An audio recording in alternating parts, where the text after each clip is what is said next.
Today I'd like to discuss how do we measure our spiritual progress.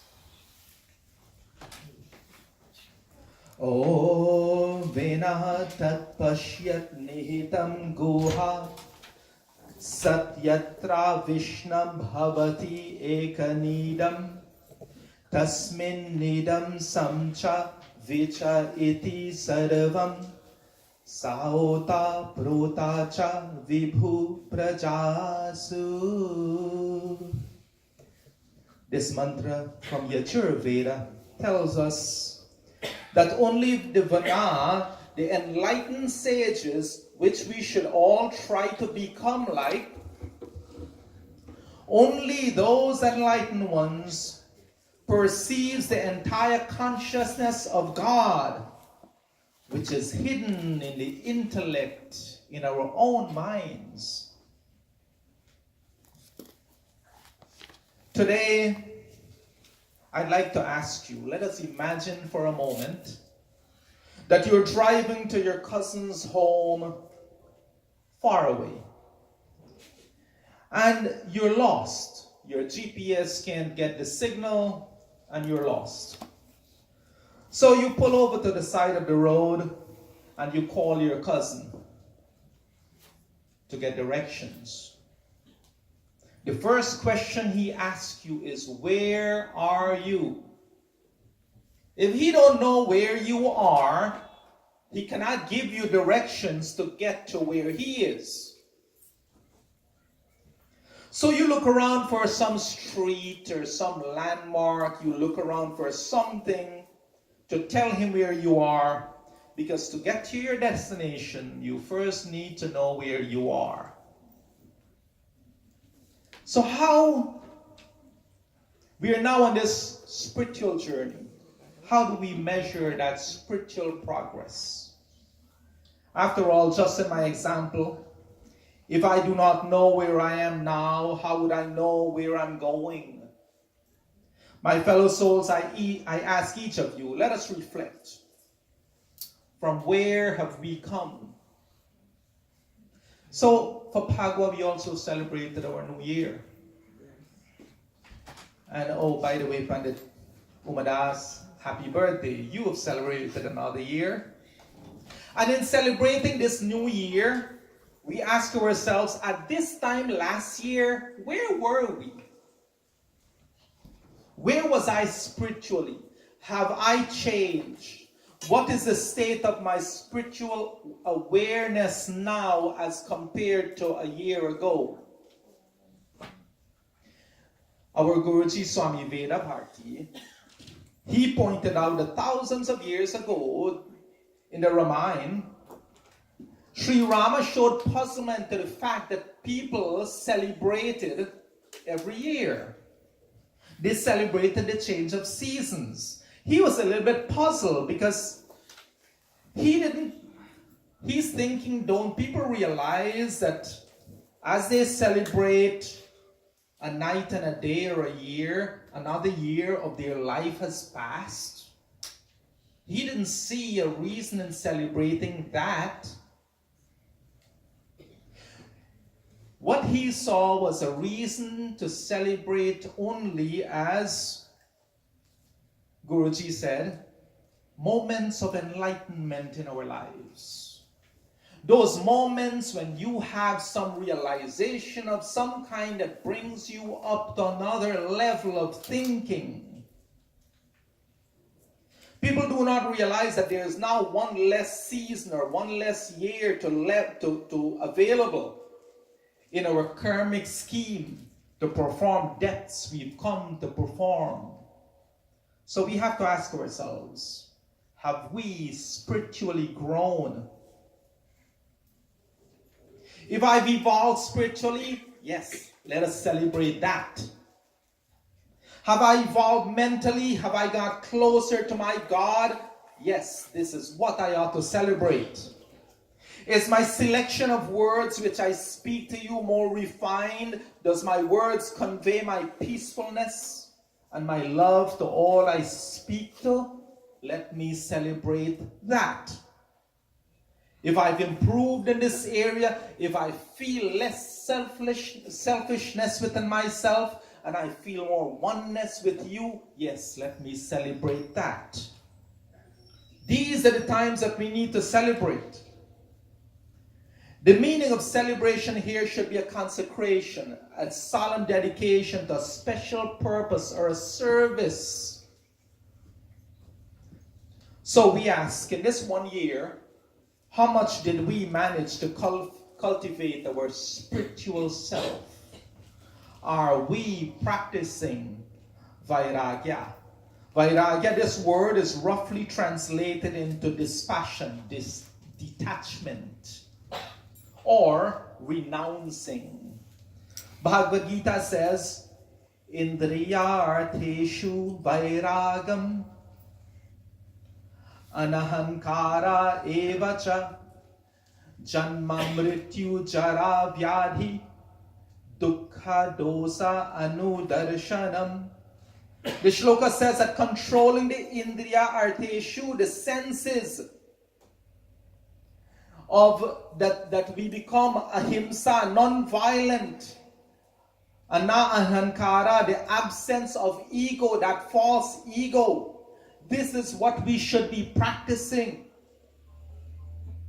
We should seek to get out of the cycles of janma, birth, and mrityu, death, and jara, old age, and vyadi, disease, and focus on being that person with a divine mind by practicing vairagya. So am I practicing this kind of detachment or renunciation in my life? Are you practicing that kind of detachment in your life? But Guruji also tells us that if vairagya is difficult, then it is not vairagya. If I find it difficult to give something to you, okay, so I want to give something to you. If I'm more attached to that thing than my love for you, I find it hard to give you that thing. But when my love for you has become above my attachment for that thing, now it's easy to give you that. Is it easy to give of ourselves because we have loved others and everyone else as much? So he also, and I'll make a lot of reference in this one to Guruji Swami Vedabharti. He actually uses example. He says, you fall in love with one person who you're going to marry. You do not make a list of all the people who you are not going to marry, do you? No, you focus on that one, and you are kind of emotionally detached from those who you're not going to marry. It is not difficult not to marry those other ones.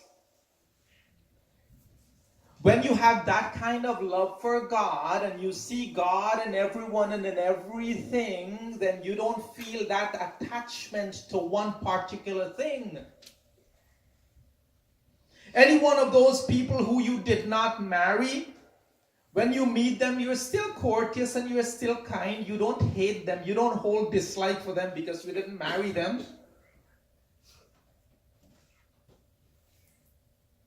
You're marrying someone, is that a negative act against everyone else? Those people come and they celebrate your wedding and they will bring things, good things into your life. Just like a child, a 4-year-old child outgrows his need for that one toy because he sees value in other toys. He grows up. He renounces those. We have to constantly seek to purify ourselves physically, mentally, emotionally, spiritually. Let us look at it this way. Think of all the actions you have performed in the last few hours, just today, with your body.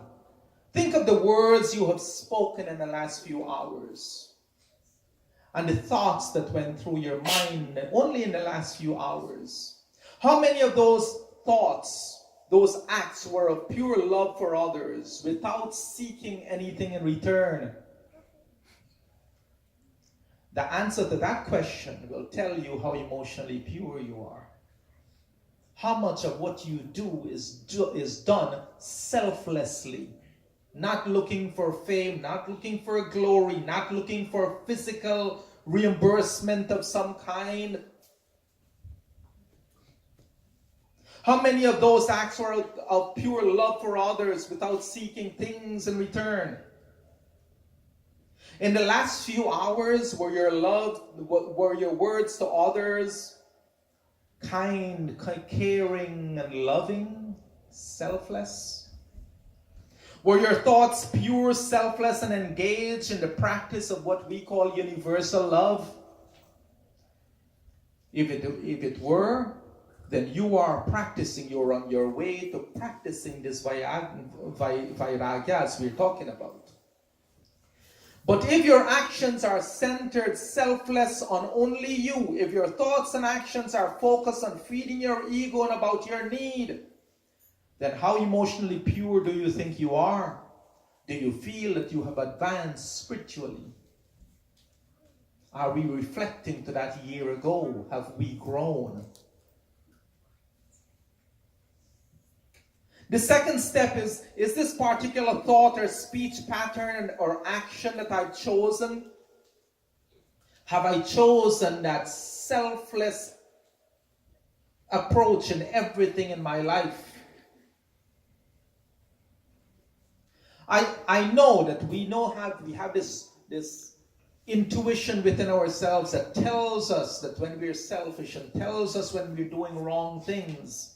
Do we listen to that? You see, there's this chitta vriddhi nirodha. It says, if you control your mind, you have controlled everything. It begins with the mind. So imagine that a mother is sitting down to eat her dinner after a long day, and her little child, has an immediate need. What does she choose? You think that mother sits down and says, leave me alone, I will continue eating? No. She rushes to take care of her child. That is pure, loving, selfless emotion. That kind of love.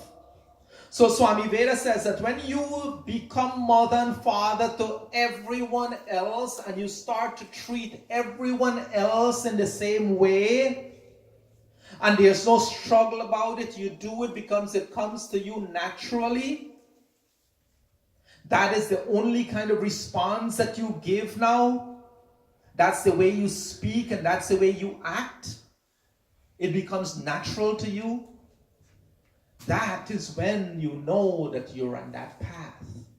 That right path. But this culture we live in, it teaches us to solve our problems by fighting and by arguing with aggression. You know, I believe that there's an art to winning an argument without having an argument. There's an art to winning a fight without having to fight. There's an art to winning a disagreement without being in a disagreement. There is an art to those. It's a spiritual art. It is something that once you're on that path, you figure that out. It comes to you naturally. That secret is within all of us, my fellow souls. We just got to turn within, discover that within ourselves, and practice that. Make sure that we stay the course and we listen to that internal, that inside God within ourselves, that voice, that intuition within ourselves. But instead, many of us find ourselves asking for a bigger hammer to smash the rock with.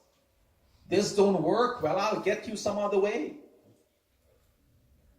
When you have learned the art of pure emotion, then there's few resistance left in the world against you. You see, we have to take it to the point where, like I always say, there should be no expectations. A few years ago, I had expectations from a couple of my Bhaijis and Behenjis. I used to be disappointed and upset that they did not do what I believed they were more than capable of doing. But then I developed the tolerance and the patience and the understanding that I should love them with no expectations, because they are indeed doing things at their level of thinking.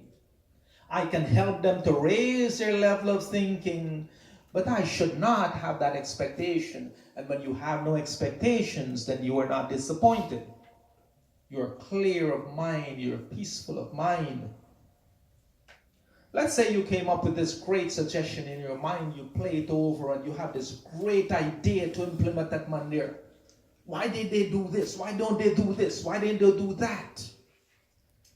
And you tell them at mandir, and you come and you explain, and in your head this idea sounds like the best idea in the world. And then you get disappointed because you feel nobody listened to you. You get so disappointed, we complain, and we, stop coming to mandir. But you see, you had an expectation. You had an idea, yes. You conveyed the idea, yes, but you had an expectation. If you conveyed the idea without having an expectation, then you would not be disappointed. We do this to ourselves all the time. Bhagavad Gita continues. Tat buddhaya, tat atmanaha, tat nishtha, tat parayanaha, gachanti apuna avritim, jana nirduta kalmasaha. This shloka from Bhagavad Gita says that tat buddhaya, the person whose mind, and tat atmana, and tat nishtaha, the person whose intellect and mind are totally merged in that divine one within yourself, who are firmly devoted to that, that person has taken complete shelter in that God. And that person, his mind becomes clean. This person achieves liberation, and liberation don't mean that you die and you go someplace. Liberation means what we're talking about. That's Vairagya. You've liberated yourself. You've freed yourselves from these external attachments. So changes occur in us all the time as we walk the spiritual path and the path of yoga. Change inevitably happen to us in our lives. First, we begin to realize that there is something changeable in us. And these changes happens. I've always said that if you make no effort to make good changes in your life, changes happen anyway. But they will be out of your control. So let's look at changes again in ourselves. Our body language changes. There's no more uncertainty in our body language.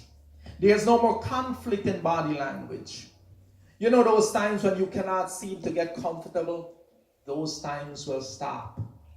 You will always be comfortable. When we always used to fidget, always tense, we always get the stiff neck and the shoulders and all of that because of all this tension we take upon us. That imbalance in your body will change. That imbalance in your life will change. Our body language become balanced, and then we feel healthier. Swami Veda used to say that it's an invisible cream for wrinkles, and it is free to just let go of the stress in your lives.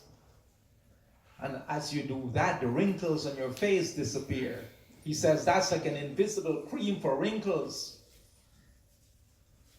So today, I want to ask you, my fellow souls, let us monitor ourselves. Let us monitor and understand where have we come from. At this time last year, where were we? Have our voices become calmer and sweeter? Have we become less prone to anger and more prone to compassion and kindness? Have we begun to take the sides of those who might say bad things about you and say it's okay, God bless you too? Or are we still wielding the hammer to beat them down? As we make spiritual progress, we learn without having to learn, meaning that we do not have to make learning something that we focus on, because we're always in that learning mode.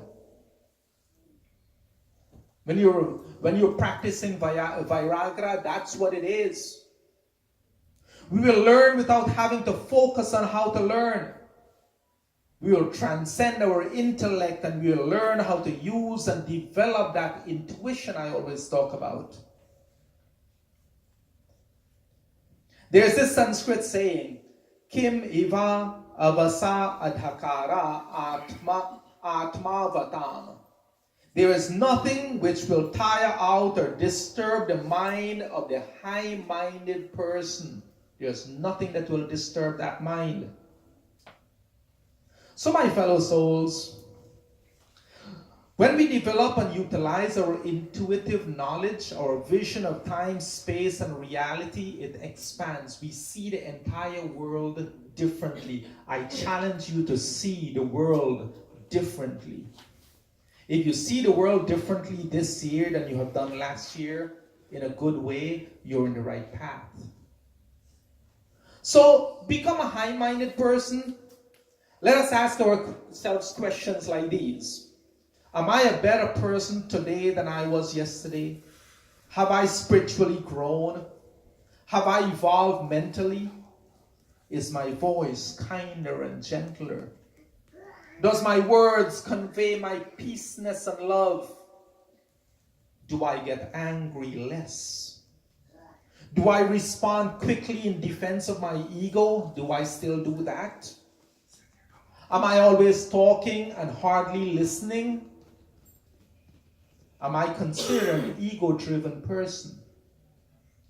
The answer to these questions will tell you where you are in our spiritual journey. Do you remember when we started my analogy about your GPS and you were lost? And the first thing your cousin asks you is, where are you? I want to leave that question in your mind today, my fellow souls. In your spiritual journey, where are you? Answer that question honestly to yourself. Make a mental note of it. And a month from now, ask yourself the same question.